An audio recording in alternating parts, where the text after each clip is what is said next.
Content monetization সেটআপটা কি আসলে পেজে দিচ্ছে নাকি প্রোফাইলে দিচ্ছে, এইটা নিয়ে কিন্তু অনেকের মনের মধ্যে অনেক রকমই ধারণা আছে। এই বিষয় নিয়ে আজকে কথা বলছি আজকের ভিডিওতে।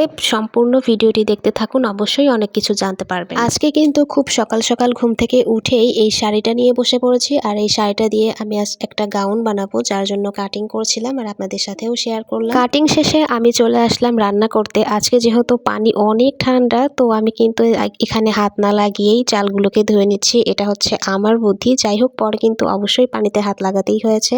এটা জাস্ট একটু মজা করে করলাম। তো শুরুতেই যে কথাটি বলছিলাম আর কি, এই 2025 সালে কারা কারা কন্টেন্ট মনিটাইজেশন সেটআপ পাবে, আসলে পেজেই বেশি দিচ্ছে নাকি প্রোফাইলে দিচ্ছে বা এখন থেকেও দিচ্ছে, এই বিষয় নিয়ে অনেকেই কিন্তু অনেক রকম ধারণা মনে পোষণ করে আছেন। অনেক মানুষ আছে যারা কিন্তু পেজে কাজ করে না, প্রোফাইলে কাজ করে, প্রোফাইলে কন্টেন্ট ক্রিয়েট করে, আবার কেউ আছে যারা পেজ খুলে পেজে কন্টেন্ট দিচ্ছে। তো এই দুইজনের মধ্যে কিন্তু অনেক রকম পার্থক্য থাকে।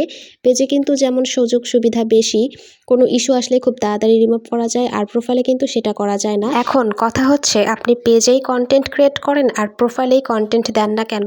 এখন কিন্তু ফেসবুক চিন্তা করেছে যে সবাইকে কন্টেন্ট মনিটাইজেশন সেটআপটা দিবে, আর এটার টুলসগুলো কি কি এটা তো আমরা সবাই জানি। তো কথা হচ্ছে কন্টেন্ট মনিটাইজেশন সেটআপটা পেতে হলে যারা যারা আগে সেটআপ পেয়েছেন কোনো একটা রিলস অথবা ইনস্ট্রিম অ্যাড, এদেরকে কিন্তু বেশি অগ্রাধিকার দিচ্ছে। বিশেষ করে যাদের পেজটা কিন্তু পুরানো কোনো একটা সেটআপ পেয়েছে তাদেরকে কিন্তু বেশি অগ্রাধিকার দিচ্ছে। এছাড়াও যারা নতুন আছেন বা নতুন পেজ খুলেছেন তাদেরকেও দিচ্ছে, তবে পুরানদের বেশি দিচ্ছে।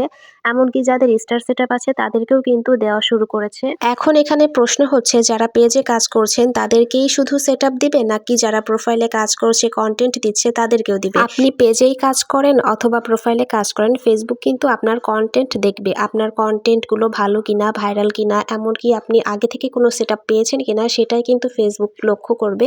যদি সব কিছু ঠিকঠাক থাকে বা আপনার পেজ বা প্রোফাইল যেটাই হোক না কেন সব কিছু যদি ফ্রেশ থাকে, কোনো সমস্যা না থাকে, তাহলে কিন্তু আপনি সেটআপটা পেয়ে যাবেন। তবে এই সেটআপটা পেতে হলে কিন্তু আপনাকে অবশ্যই ফেসবুকের সঠিক গাইডলাইন মেনে কাজ করতে হবে। ফেসবুকের গাইডলাইন ব্যতীত কিন্তু এই সেটআপটা কেউই পাবে না। অনেকেই বুঝতে পারে না যে এই সেটআপটা পেতে হলে আমাকে কোন বিষয়টাতে বেশি ফোকাস করতে হবে, রিলসে নাকি লং ভিডিওতে নাকি টেক্সটে অথবা ফটোতে। আমি বলবো এই সেটআপটা পেতে হলে অবশ্যই আপনাকে সবগুলো বিষয়ে ফোকাস করতে হবে। রিলস বলেন, লং ভিডিও বলেন, ফটো, টেক্সট, মানে যা কিছু আছে সব কিছুতেই আপনাকে ফেসবুকে পোস্ট করতে হবে পেজে।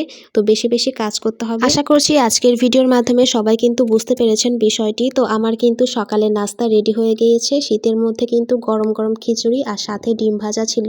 আমার কাছে কিন্তু খেতে বেশ মজা লাগে। কার কার ভালো লাগে খিচুড়ি আর ডিম ভাজা খেতে অবশ্যই কমেন্টে জানাবেন। আজকে এ পর্যন্তই, আল্লাহ হাফেজ।